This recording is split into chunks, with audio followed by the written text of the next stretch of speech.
Good morning, I'm Frank Powers, and this is Lifestyle Tucson, the program where I speak to our neighbors, the people behind the scenes of our amazing organizations, small businesses, and nonprofits. Our friends are informing you how they serve our community, and they are here to give you updates on future projects. So let's make some new friends today. Yeah. Well, let's take a trip around Tucson today, and we're going to do it riding along with the City of Tucson's Department of Transportation and Mobility. The Department of Transportation is responsible for planning and coordinating federal transportation projects. It also sets safety regulations for all major modes of transportation. City of Tucson's vision statement for the Department of Transportation is to conduct themselves with integrity, efficiency, civility, courtesy, and respect. We'll see how cool everyone is once we start talking about these potholes. And we'll get back to that and the potholes in a little bit, because today I'm joined by Blake Olafson, Traffic and Engineering Administrator, aka City Traffic Engineer, the City of Tucson. Welcome to Lifestyle Tucson, Blake. Hey, great to be here. I'm super pumped to talk to you. Pardon me about the potholes joke. We'll get back to those later. Oh, yeah, they're always there. They're always there, right? So let's begin by giving a little 101 about what the City of Tucson's Department of Transportation and Mobility does. Well, the Transportation and Mobility Department is really responsible for the safe movement of travel across the city for all modes, whether you're on a bike, a motorcycle, a car, whatever it may be. Really, our goal is to get you from A to B as most efficiently and safely as possible. Heck yeah, that's a good answer, because that's what we're doing around here a lot. A lot of commuting, a lot of stuff happening here in Tucson, and a lot of things happening with public transportation. And that's what I want to talk about more than anything, more than car ownership. We'll get to some of that later, and some safety. I want to talk about your new website, because there's a lot of information there, and that's where people can get some information. And you've even got a new beta version of the website that I noticed. I clicked on a link right at the top, and you've got a new version of the website. What can you tell me about what people can find from the Department of Transportation on the website? Everything transportation. You can go there for schedules, bus schedules, information about the streetcar, pricing for the streetcar and the bus fares, and we'll talk about that. Mm-hmm. Parking. You can submit complaints or concerns through there. It's really kind of a one-stop shop, and we really encourage people to take the time to take a look at that and really engage with us, because the folks out here in Tucson are really the eyes and ears of our community. And we really, value the input, because what we do on a daily basis really affects your life directly. Mm-hmm, mm-hmm. And with the beta site, again, you want to get that feedback, because I looked at the original site you got up now, and I did click the beta site. It is a lot more user-friendly, seems a lot more like blogs and a lot more photos. It seemed very easy to navigate. And also, again, other information there's like parade routes, events that are going on. It's good to keep up on that sort of stuff, traffic patterns and things like that. There's a lot of resources and info. And I do like the way the beta site looks, because it is definitely a lot more user-friendly. Where can people go? What is the actual website? It's TucsonAZ.gov, and you can click on transportation. Okay, yep. And you'll find that link to the beta site right above there. And go try it out. Go see what you like and see how easy it is to navigate. And it might be your chance to give some feedback, since you happen to be there already, right? But let's talk about safety. That's what's really important and what you guys are really doing. You're really trying to make sure that everyone in Tucson is getting from A, B to C safe. And that's really important. So I often ask for a success story on Lifestyle Tucson, but I really feel like the success story of Tucson and the Department of Transportation is the success story of cycling. Tucson is one of the greatest cities in the entire nation for cycling, bicycling, and all that stuff. Bicycling? But either way, that's the idea. So what can be done to make walking or riding a bike here in Tucson safer? So Tucson has a really exciting program under Prop 407, where we're establishing what we call bicycle boulevards. And what those are connections that run parallel to like Speedway or Grant, where you can ride your bike in comfort and not be concerned about traffic coming at you or coming behind you. And they're really establishing these parallel routes. And then what happens when you get to a major street, like say you're traveling parallel to Speedway and you come to Alvernon, what do? So they're installing bike hawks, which are hawk crossings that flash red when you come to them. And so now you can travel a whole corridor across the entire city without ever encountering any major traffic. And this network includes more than 30, and this is going to be a national model. I mean, I can tell you that folks are going to come from across the nation to see these bicycle boulevards. and trying to replicate them in their community. And this is already happening. And it's just amazing that the city had the forethought and the voters had the forethought to fund something so innovative, so efficient, and so cost effective. Yeah, I love the bike boulevards. I used to live off of Mountain Avenue, one of the best biking streets in the nation. I've seen it in magazines. It gets a write-up every once in a while. I was moving away from Mountain Avenue. I was upset, and I ended up moving near Speedway and Country Club. Turns out third is a bike boulevard. It's amazing because I do see how it works. I see a lot of people cycling on through. It's very safe, and I just won an electric bike on Let's Make a Deal a few months ago, so now I can go biking on down these boulevards. It's the best. Yeah, it's great too, and we also had the foresight. We're trying to pave all those streets. I don't know if you've ever ridden on a minor street and your teeth are chattering and they're about ready to fall out of your face. So they've done that. So just encourage that use and encourage people to use those quieter streets with trees and neighborhoods and families and instead of going out and risking your life on Speedway. Yeah.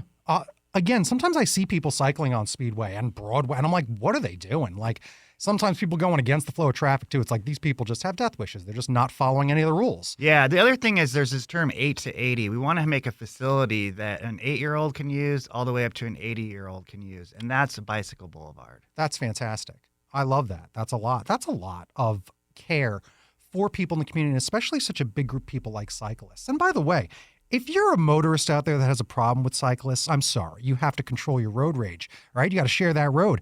Cycling in Tucson is such a big, big deal, whether it's the big events like Cyclovia or just these bike boulevards or just what you see with the night bike riding. There's so many great groups here that are riding bikes in town. So please be aware of these things because we're trying to make it safer for everyone. And if you are a cyclist, make sure you're taking advantage of these great bike boulevards, these safety measures, and what you can do. And since we're talking about safety, let's talk about safety because I am being a little lighthearted with some of this stuff, but we do have to talk about fatalities, unfortunately. And I don't mean Mortal Kombat. I mean real problems here with people driving in town and not driving either slow enough or not driving safely enough. So what are you guys doing when it comes to the trends in fatal crashes in Tucson? What's the city doing to reverse these trends? So we've seen some really bad numbers over the past few years.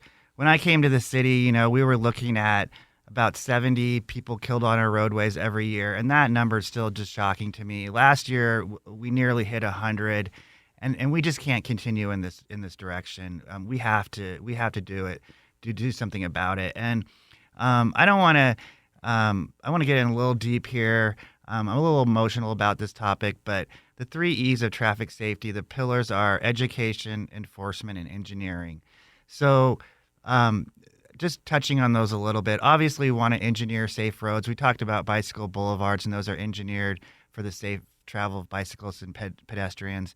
And all our roads meet those safety standards, and we're always trying to improve and do something more than the minimum to increase that safety. The second part is enforcement. There has to be a carrot and a stick.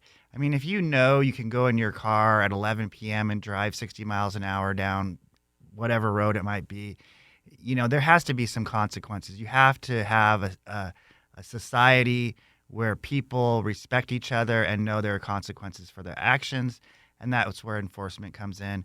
And then education, what we're talking about here today, we're getting the word out. Some people probably had no clue that 100 people died last year on our roadways, but it really needs to be sobering. And I'm not, kind of a pun intended there, we're still seeing a huge amount of impaired driving on both drugs and alcohol. And I'm not old yet, I hope not, but it's just shocking to me that looking back to high school, we were talking about this, and now you fast forward 30 years later, 40 years later, and we're still having this problem. It just makes no sense. Well, some of it is people think that they're Teflon.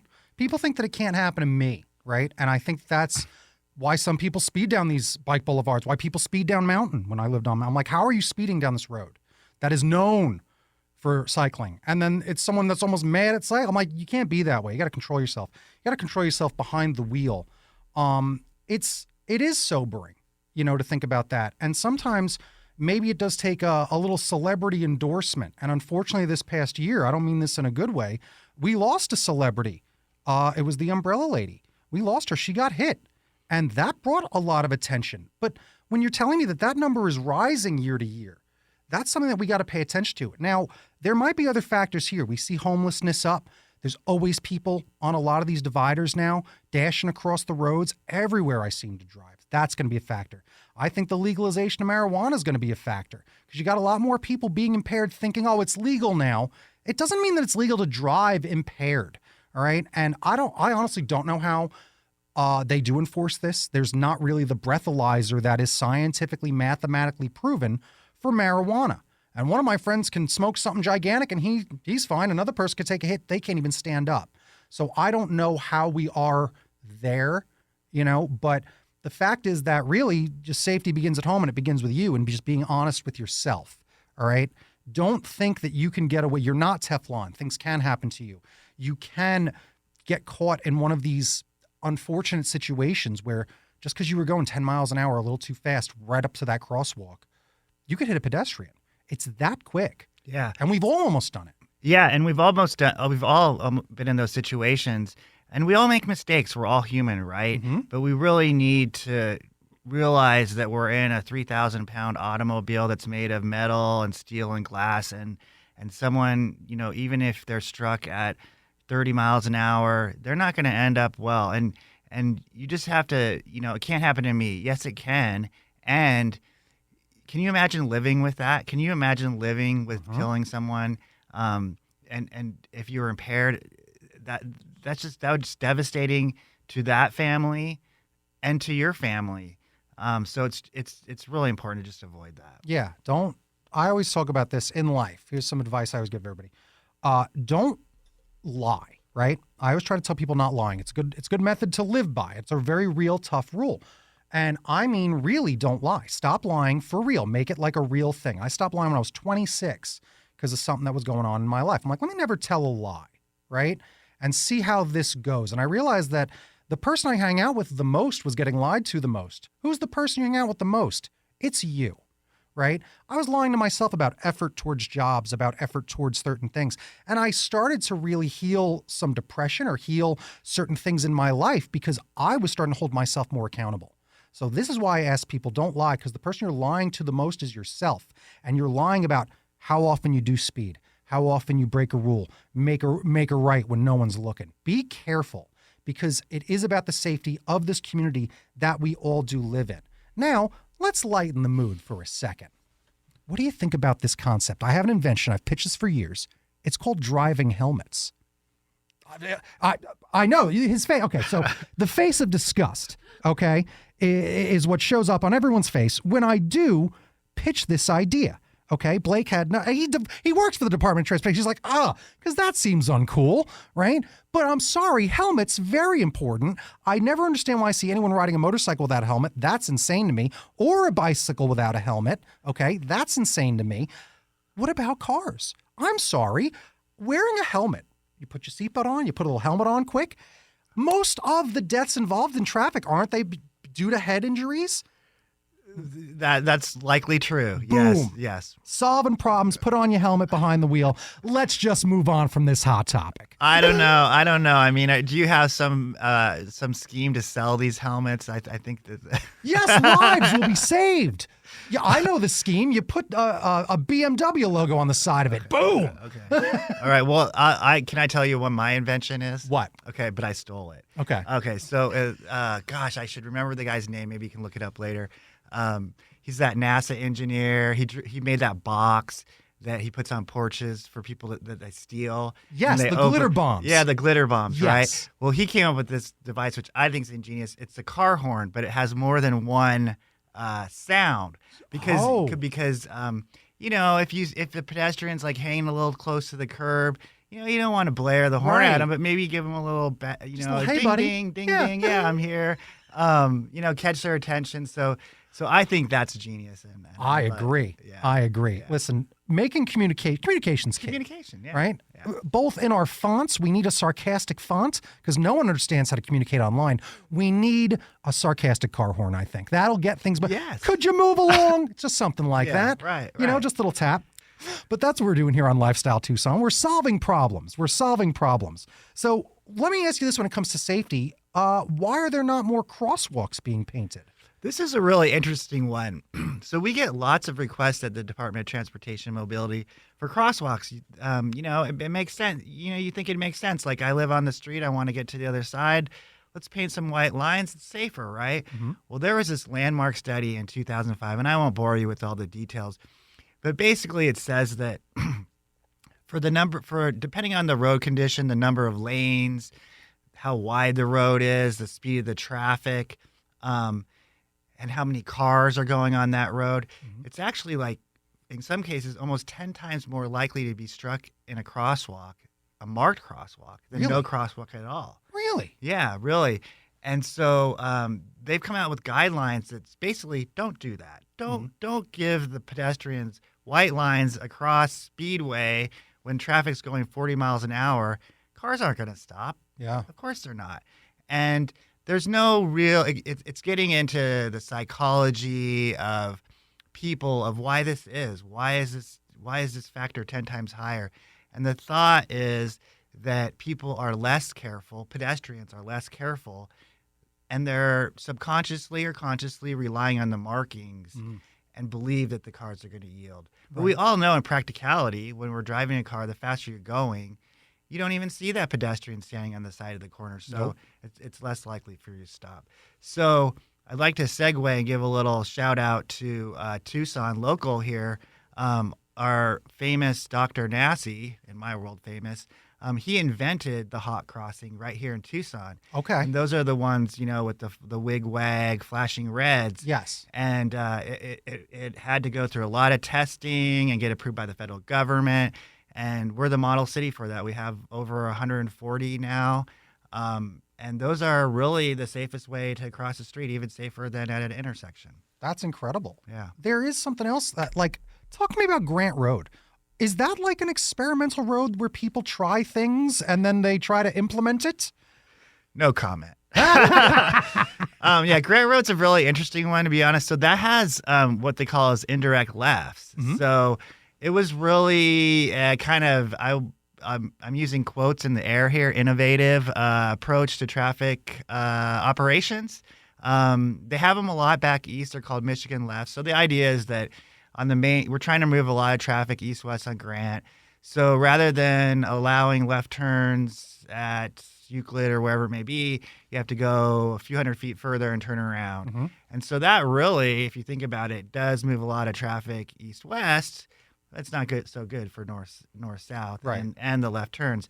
But it just kind of it separates the movements. Now, for safety, it's been a huge reduction in crashes because we've taken all those left turn crashes at that major, giant, huge intersection, moved them east and west to kind of a minor movement, and it's really kind of impressive, but it's obviously not maybe the most favorable operation for many people. Sure, but again, hey, sorry everyone, I think this because I drive that road a lot. I'm like, yeah, well, hundreds of people are alive.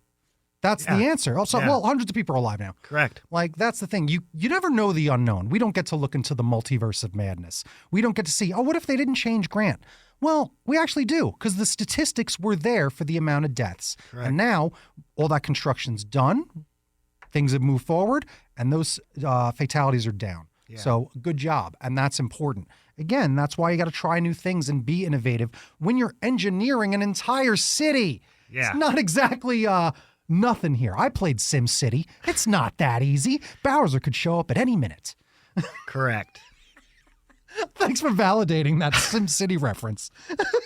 So we were talking about potholes earlier, right? Let's go back to potholes quick since we're talking about some of these things that people like to complain about, like Grant Road and crosswalks, stuff like that. All right. If someone has a pothole, instead of filling it themselves, which is illegal, all right, what is someone supposed to do? Well, first of all, I'll validate that don't try and fill it yourself. Yeah. No matter what Arnold Schwarzenegger thinks he's doing. Correct.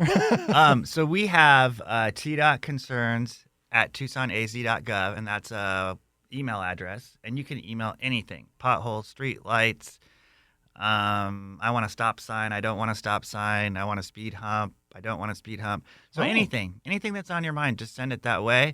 There's also a phone number, 791 3154. If you're old school and prefer to talk on the phone, we have some customer service representatives there during business hours that can chat with you and take in your concern. That's the way to go. People tend to want to email the mayor, the council member, and starting at the top is usually not the best way to go. Right. To be honest, starting at the bottom is better. You get a tracking number just like FedEx or UPS. You can write it down or we email it to you. And you can call back in a day, a month, a week and say, this is my number, what's going on? Yeah. So really an efficient use of time because I meet with the public. I love meeting with the public, but they pick up my name and then they're, Blake, can you do this for me? Blake, can you do that for me? And it takes my time to delegate that down to the right person. Whereas if you just skip me and go to the queue, you're going to get a lot faster service and probably better service too. That is amazing. I'll give you all that information at the end with the recap, those emails, that phone number again. But remember, when you listen to Lifestyle Tucson, have your number 2 pencils ready because you're learning a lot. I'm doing all the homework for you. You just got to copy you off of me. Don't sweat it. So let's talk about, I always ask organizations about volunteering, but you're not really a volunteer organization. But I bet you're a great place to work for. So what's it like to be working for the city of Tucson? And why should people look into working for the city of Tucson? I think that in this market and volatility right now, the unemployment rate is really low. We're competing for workers. We always have a certain number of vacancies, just like any large organization, and I encourage you to apply. I love it here at the city. You have a set schedule. Depending on your position, there's still some remote work opportunities, which can really, work-life balance. I think it's a healthy balance physically for your life. So that's something that I really enjoy. It's a great way to get in an organization and move up. They're always looking for, people that stand out and take the ball and run with it. So really supportive. We're always looking. I just hired a guy from Odessa, Texas, and it's really great to have new people come in and share their experiences. So I think that it's an opening and welcoming environment. And the last thing I want to say is that what's really cool is I've lived in different places across the country, and it's really refreshing to know that almost everyone that works at the city also lives in the city, right? Mm-hmm. So we're doing work for ourselves. We're here. We have the best interests of the community in mind and ourselves, because why would we do a poor job if it's our own road network? It just makes no sense. Where I've worked in other places where they live across the border, so it's like, it's not you're not all in on it. So I feel like most of our staff's all in for their community. That's Tucson. Tucson's the baby bear's porridge. It's just right. Yeah, that's what I always call this place. So before you go, also I just want to ask. I got a few more things. I want to know a secret. All right, you got to tell me a secret about the Department of Transportation. What's the fastest way across town? Oh wow, the fastest way across town. So I was always curious about this because, as many of your listeners might know, they have been debating a crosstown freeway in Tucson probably since before I was born. Okay. And it's come to the vote, and I don't know all the details, but it's come up to vote on the ballot, and it's been shot down at least 2 times, I think 3. So if you live on Houghton and Rita Road or Houghton north of there, what's your choice? You got to drive all the way south down to I-10, or you got to plug along on Broadway, Speedway, 22nd. What's your choice? And I think we all get used to that, right? And it's just kind of what it is. But we're moving, because we don't have that freeway, we're moving a lot of traffic east-west on those primary arterials that I mentioned. But the fastest way to get across town is to drive the speed limit, people. Believe it or not. What? Yes, believe it or not. We synchronize our signals. Now, no one's going to believe me now, but we do synchronize our signals for 35 miles an hour. So if you start at 1 green and stay at 35 miles an hour, I'm not promising, but I'm going to say it's likely that you'll hit a green light at the next one and then the next one and the next one. Now, there are interruptions in that because we have the hawk crossing. So the pedestrian in the middle between those 2 signal comes and pushes the button. And what happens? You have to stop for them. So we've kind of messed up that green band, we call it. But that's the best way. 35. I'll tell you, Works at 4:45 in the morning when you're on the way to a radio Yeah, station and there no you one's on go. the road. Works just fine. So you got that. That's good. Good to know. Drive that limit, right? They would call it speedway. Let's just call it speed limit way. All right. So make sure you just slow in your roll. And lastly, maybe as a car owner, right? Why should I use more of this public transportation besides the fact that gas just cost me almost $70? Yeah, that's a good one. I mean, public transportation is free. The What's bus is that? free. Yes. Oh, my next question was, how much is that streetcar? Free. How much is bus fare? Free. Oh, my goodness. Yeah. And I think that, and I've experienced this too. I try to mix my modes. I got a bicycle, I got a motorcycle, I got a car, I walk. What else do I do? I usually don't crawl, but sometimes. Oddly, it has a boat as well. I used to live on a boat, believe it or not, but Ooh. not in Tucson. And that's why he's in the Department of Transportation, folks.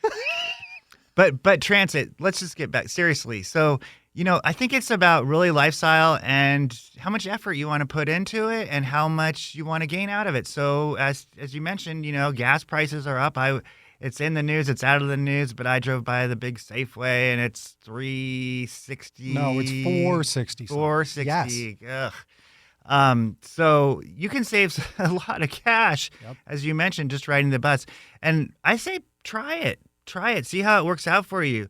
With our devices now, phones, laptops, if you're working or on the way to work, you can get a lot of work done. Yep. I know we all get home from work and we're kind of exhausted and we want to turn on the tube, but maybe go outside and go for a walk during that time and do your tube time on the way and on the bus. So I don't know. It's just something that I encourage people to try. That's right. And if you've never tried it, you should try it. I mean, that's the way to do it, right? I know a lot of people that have never been on the streetcar and never been on the bus. I used to commute to college, same thing, take the Long Island Railroad. It was a 90-minute commute. I read a lot of comics and watched plenty of stuff. We didn't have smartphones back then, but I was able to get a lot of stuff done, and that was important. When you're on that public transportation, you can just relax, and that's super important, especially for this busy hustle and bustle, getting that work done. So that's some good advice. Yes. Good advice. So get outside and take a ride, because today we made friends with Blake Olafson, Traffic and Engineering Administrator, aka City Traffic Engineer for the Department of Transportation of the City of Tucson. Their mission is to create and operate a safe and reliable multimodal system for moving people and goods throughout the Tucson community. Thanks for joining me, Blake. Thanks for having me. This was Lifestyle Tucson. Bing bong bing, time for a recap. I really enjoyed my conversation with Blake. That was really good. Don't forget that he talked about the 3 E's when it comes to transportation: education, enforcement, and engineering. That's everything that goes into all the things going on around town. But if that's not good enough for you and you still want to complain, make sure you email them at tdotconcerns@tucsonaz.gov. I know I've got my street sign with my street name on it. I can't see it. I can't see it at night because it's not reflective anymore. So now I know where to contact instead of just screaming into the nothing. All right. You can also call 520-791-3154. I don't recommend screaming there, even though it's not into the nothing. Just ask for some help, and it sounds like that they're all going to help you out there at the Department of Transportation. You don't need to call the mayor. You don't need to call the city council. Just give them a call, and they're going to help you out. Because Blake seemed like an honest guy, and I trust him. I think we can trust him too.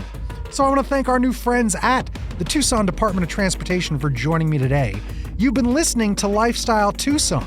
For more information about our program or to listen to something you may have missed, go to the Sunday Mornings page on klpx.com, kfma.com, mixfm.com, or espntucson.com.